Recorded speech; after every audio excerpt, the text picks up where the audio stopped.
ये कौन लोग आरोप लगा रहे हैं? ये वो दल राजद के लोग आरोप लगा रहे हैं जिन्होंने बिहार और बिहारी शब्द को एक गाली समान बनवा दिया था। ऐसी व्यवस्था बिहार में 90 के दशक में बनी उनके कालखंड में कि हर एक बिहारी को शर्मिंदा होने लगा। और वही लोग आज हमारी सरकार पे टिप्पणी। जनता को भ्रम में डालने का जो एक प्रयास विपक्षी दल कर रहा है, 10 लाख सरकारी रोजगार का एक जो भ्रम माया जाल उन्होंने बिछाया था, बिहार की जनता ने उसको नकारते हुए भारतीय जनता पार्टी एनडीए नीतीश कुमार जी के नेतृत्व में सरकार बनवाई पहली बार। बिहार विधानसभा चुनाव के दौरान बिहार में सबसे बड़ा मुद्दा रोजगार का था और उस मुद्दे के अब करीब 9 महीने गुजरने के बाद एक बार फिर से विपक्ष इसी मुद्दे को आगे बढ़ाता नजर आ रहा है। खास बात यह कि क्या बिहार में बेरोजगारी जो है वो सबसे बड़ी समस्या है और क्या जो सरकार ने कमिटमेंट किया था, यानी कि जो एनडीए के तमाम जो घटक दल थे, जो 19 लाख रोजगार का वादा किया था, क्या बिहार की सरकार उस तरफ आगे बढ़ती हुई जा रही है? इन तमाम चीज़ों पर बातचीत करने के लिए हमारे साथ में ऋतुराज सिन्हा सर हैं। सर, आप एक सफल बिजनेसमैन हैं, बीजेपी से जुड़े हुए हैं, युवा हैं और बिहार में सबसे बड़ी समस्या है युवाओं के रोजगार को लेकर के। बिहार उन राज्यों में शामिल है जो कि शायद देश में पलायन के रेशियो से सबसे ज़्यादा यहाँ से लोग जाते हैं।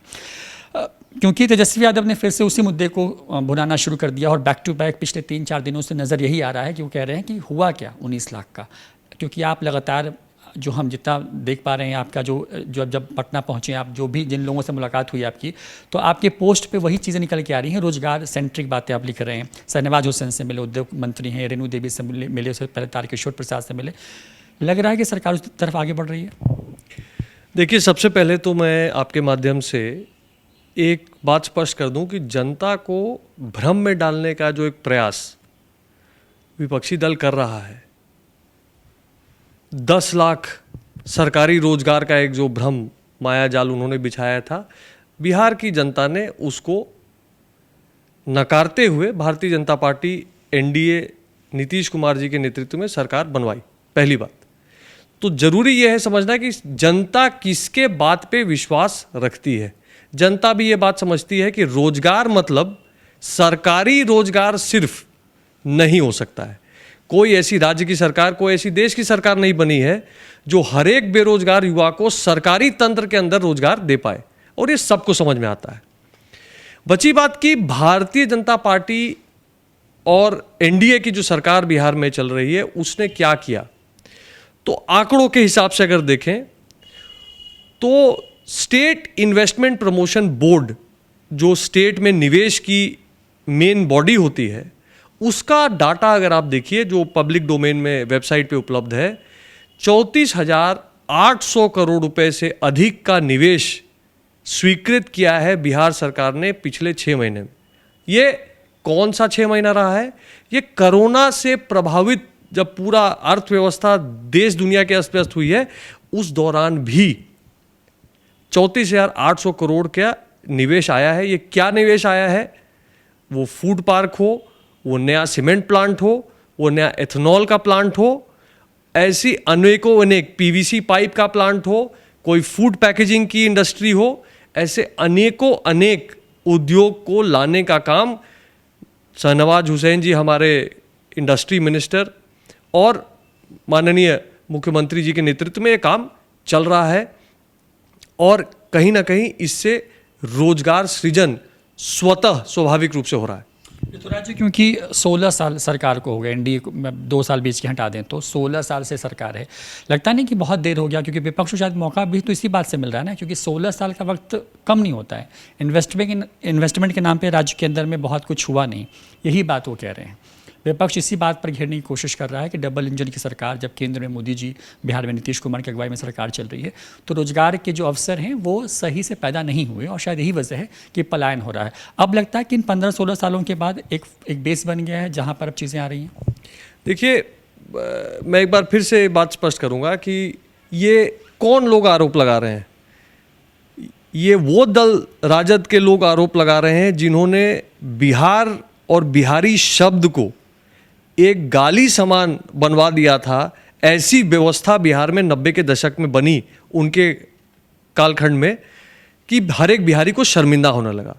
और वही लोग आज हमारी सरकार पे टिप्पणी कर रहे हैं। मैं एक बार फिर कहता हूँ, 2005 और 2020 के बिहार में जमीन आसमान का फ़र्क है, हर एक रूप से फ़र्क है। और ये सड़क पे चलता हर एक बिहार का नागरिक आपको बता देगा। वो सड़क की बात हो, वो बिजली की बात हो, वो गांव तक विकास पहुंचने की बात हो, वो पढ़ाई लिखाई एजुकेशन सिस्टम की बात हो, या स्वास्थ्य विभाग में सुधार की बात हो, हर एक रूप से लॉ एंड ऑर्डर की बात हो, हर एक रूप से एक बड़ा काम बिहार में हुआ है, एक फाउंडेशन निर्माण हुआ है।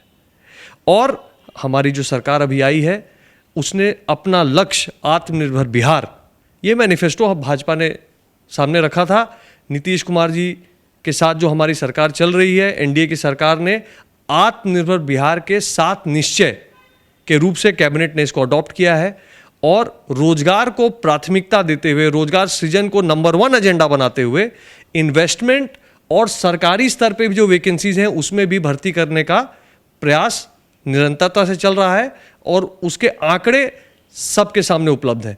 मैं आपको एक बार फिर कहूँगा कि बिहार में बहुत काम हुआ है, लेकिन हमारी सरकार ये मानती है कि उतना ही काम अभी हम करने के लिए तत्पर हैं, और आने वाले कुछ वर्षों में वो काम जमीन तक उतरेगा। सबसे अगर, क्योंकि आप सर बिहार भर में घूम रहे हैं, देश भर की बात करें, पटना आर्थिक राजधानी यहाँ की बात करें, कौन कौन सी चीज़ें हैं जो लगता है कि नहीं इस पर अब सरकार को जो है ज़्यादा तौर पे फोकस करना चाहिए? क्योंकि सरकार लगातार, नीतीश कुमार या फिर आपकी सरकार ये कह रही है कि हम बहुत कुछ कर रहे हैं, लेकिन हो ये रहा है कि चीज़ों को होने में, डिलीवर होने में टाइम लग रहा है।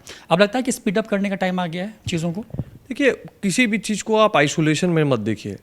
पिछले साल देश की अर्थव्यवस्था, जिसको जीडीपी एक आंकड़ा हम देखते हैं, देश की जीडीपी 8% घटी। कोरोना काल था, सब पे इसका प्रभाव आया है। देश इस कोरोना कालखंड से प्रधानमंत्री मोदी जी के नेतृत्व में उभर रहा है, तेजी से उभर रहा है। आंकड़े आए फर्स्ट क्वार्टर के रिजल्ट के, 24% ग्रोथ एक क्वार्टर में देश में आया है। बिहार उसी सिस्टम का एक अंग है, उसी देश का एक अंग है। बिहार के अर्थव्यवस्था में भी कोरोना का भारी प्रभाव पड़ा, और इस क्राइसिस में प्राथमिकता क्राइसिस मैनेजमेंट की थी। फिर बाढ़ का पूरा समस्या, उसको देखने की, कोरोना एवं बाढ़ में जो है सरकार बहुत तत्पर रही है, बहुत अच्छा काम हुआ है। लेकिन साथ ही साथ सेकेंड ट्रैक पे हमारा जो overall investment, development, per capita income बढ़ाना, रोजगार के अवसर बढ़ाना, जिला केंद्र तक रोजगार सृजन का काम करना, ये सारी जो गतिविधियां हैं निरंतरता से चल रही हैं। मैं आपको फिर कहता हूं, आप देखिए, बिरला जी की फैक्ट्री आ रही है यहाँ सीमेंट लगाने के लिए, एक्सपेंशन में जा रहे हैं यहाँ के सीमेंट प्लांट। एथनॉल की जो प्लांट आने वाली है, उसमें बड़े बड़े उद्योगपति, देश के नामी गिरामी लोग यहाँ पे उद्योग लगा रहे हैं। मैंने कल ही परसों में देखा एक सूची, जिसमें कि जो हमारी पैकेजिंग इंडस्ट्री है, फूड प्रोसेसिंग इंडस्ट्री है, उसके कई जाने माने नाम अलग अलग फूड पार्क में उन्होंने निवेश किया है। व्यवस्थित रूप से इंडस्ट्रियल पार्क्स की डेवलपमेंट हो रही है। ये काम इमीडिएटली रिजल्ट नहीं देगा, लेकिन आप एक चीज़ को समझिए, सरकार, बिहार की सरकार अब डिफेंसिव मोड में नहीं। ये चर्चा नहीं हो रही है कि हमारे यहाँ क्या समस्याएं हैं, ये चर्चा हो रही है कि टाइम बाउंड तरीके से हम कैसे इस समस्या का निदान करेंगे। और उसको लेकर बहुत बढ़िया काम हमारे इंडस्ट्री मिनिस्टर शहनवाज हुसैन जी के नेतृत्व में हो रहा है, माननीय मुख्यमंत्री जी नीतीश कुमार जी की देखरेख में हो रहा है। और हमको पूरा विश्वास है कि आने वाले साल 2 साल में बिहार के युवाओं को ना सिर्फ प्राइवेट सेक्टर में रोजगार का, सरकारी सेक्टर में जो वैकेंसीज है वहां भी, और सबसे अधिक स्वरोजगार के अनेकों अनेक छोटे बड़े अवसर जिला केंद्रों तक उपलब्ध हो पाएंगे। अब सर, क्योंकि आप कह रहे हैं कि बिहार में अब सरकार जो है, अब ये नहीं समस्या वाली बात नहीं है। आपके पिताजी की बात करते हैं, उन्होंने भी संघर्ष से सफलता की पूरी एक बहुत ज़बरदस्त कहानी लिखी है, एक बड़ा संगठन खड़ा किया। आप उसको देख रहे हैं, क्योंकि आप युवा हैं, तो युवाओं के सामने क्या समस्या है? क्योंकि आज के समय में बिहार में ये हो गया है कि बिहार का युवा बिहार में काम नहीं करना चाहता है। होता क्या है कि बस थोड़ा भी उसको मौका मिलता है, ऑप्शन मिलता है, वो किसी और राज्य में पहुँच जाता है। उन बिहारियों के लिए क्या कहेंगे? लगता है कि अब ये वक्त आ गया जब उनको घर में रोजगार मिलेगा? देखिए, ऐसा है कि बिहार का युवा एस्पिरेशनल है और उतना ही मेहनती भी है। उसके बड़े सपने हैं, पर उसमें उतनी मेहनत करने की क्षमता है। और इसकी सर्टिफिकेट किसी को देने की ज़रूरत नहीं है। आप बेंगलोर, पूना, हैदराबाद, चेन्नई कहीं जाएं, वहाँ पे सैकड़ों ऐसा युवा मिलेंगे जो अपने अपने कार्य क्षेत्र में देश में नहीं विदेश तक अपना नाम कर रहे हैं। लेकिन कहीं ना कहीं हमको यहाँ पे बिहार के अंदर और ऐसे अवसर पैदा करने की ज़रूरत थी जहाँ पे हमारे युवा यहाँ भी अट्रैक्ट हों, घर पे रह के सारा काम कर पाएँ। बिहार के बाहर भी जो काम कर रहे हैं अपने देश में ही काम कर रहे हैं, दूसरे के लिए काम नहीं कर रहे हैं, भारत के लिए ही कर रहे हैं, और उसी प्रकार अपने राज्य के लिए भी काम करें। इसको देखते हुए एक बड़ा ड्राइव हमारी सरकार ने शुरू किया है, और मैं देख रहा हूँ कि जिस तरह से IIM बिहार में आया, 400 करोड़ की लागत से Indian institute of management Bihar में, IIT पहले से, एम्स इतना बड़ा लागत में आया, दूसरा दरभंगा में आ रहा है, जिस तरह का रोड का जाल फैलाया जा रहा है, जिस तरह के IT नेटवर्क किया जा रहा है, जिस तरह की अब एक वर्क फ्रॉम होम कल्चर के तहत कई सारी IT कंपनियां चाह रही हैं कि घर बैठे ही इलेक्ट्रॉनिक और कोडिंग का काम, IT का काम, BPO का काम चले। ये सारे जो है नए अवसर हैं जो बिहार में सामने प्रस्तुत हो रहे हैं, और बिहार में अनेक प्रतिभावान युवा हैं जो इसमें आगे बढ़ के करेंगे। मेरा एक ही आग्रह रहता है बिहार के युवाओं से कि सरकारी रोजगार और रोजगार में फ़र्क करें। संभव नहीं है कि सबको सिर्फ सरकारी रोजगार मिले, ये हमको समझना होगा।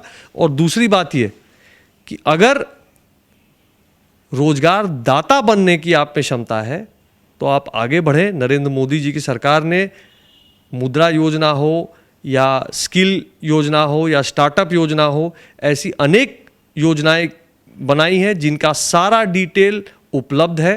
थोड़ा रिसर्च करने की ज़रूरत है, और जिस दिन बिहार का युवा बड़े स्तर पे रोजगार दाता बनने के प्रयास में जुटेगा, उस दिन अपना नहीं अपने साथ साथ 10, 20, 50 लोगों का और इंतजाम करेगा, और उसी से बिहार का एक सुनहरा भविष्य हम सब निकाल पाएंगे। सर, एक आखिरी सवाल, साल 2025 में बिहार विधानसभा के चुनाव होंगे, 24 में लोकसभा का चुनाव जो प्रपोज है वो होगा।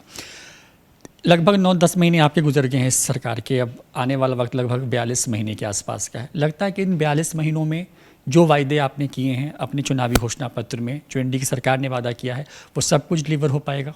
क्योंकि इसी बात को लेकर के आप पर या आपकी सरकार पर सवाल है।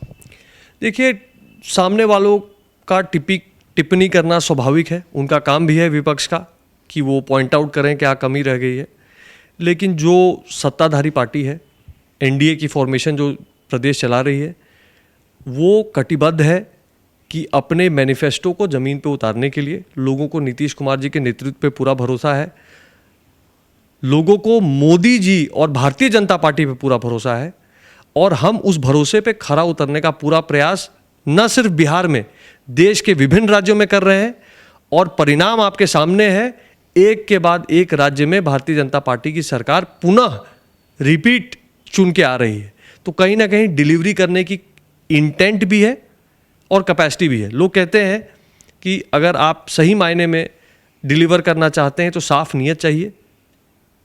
एक करप्शन का कोई स्कैम प्रदेश में या राष्ट्रीय स्तर पे कहीं हुआ नहीं है। नीति चाहिए, नीयत साफ होनी चाहिए, नीति स्पष्ट चाहिए। मोदी जी ने नीति स्पष्ट की है, सीएम नीतीश कुमार जी ने नीति स्पष्ट की है, और नेतृत्व में दम होना चाहिए। नेतृत्व जितना मोदी जी का और नीतीश कुमार जी के नेतृत्व में जितना दम है, शायद उसका कोई कंपेरेबल ऑप्शन इस देश के सामने अभी तो नहीं है।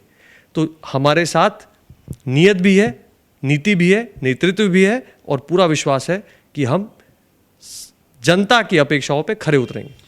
बहुत बहुत शुक्रिया। तो बिहार में विपक्ष के सवालों का जो जवाब है वो सरकार काम करके देगी। नीतीश कुमार या फिर नरेंद्र मोदी के जो भी जो नीयत है, जो नीति है, विकास को लेकर के जो उनकी प्रतिबद्धता है, उन तमाम चीज़ों पर उनका फोकस है, और इन्हीं चीज़ों को लेकर के वो आगे बढ़ रहे हैं। और आने वाले वक्त में बिहार में न सिर्फ रोजगार के अवसर पैदा होंगे, बल्कि ये भी कहने की कोशिश हो रही है कि बिहार रोजगार देने वाला राज्य बनेगा। सहयोगी आकाश के साथ रोहित कुमार, न्यूज़ 4 नेशन, पटना।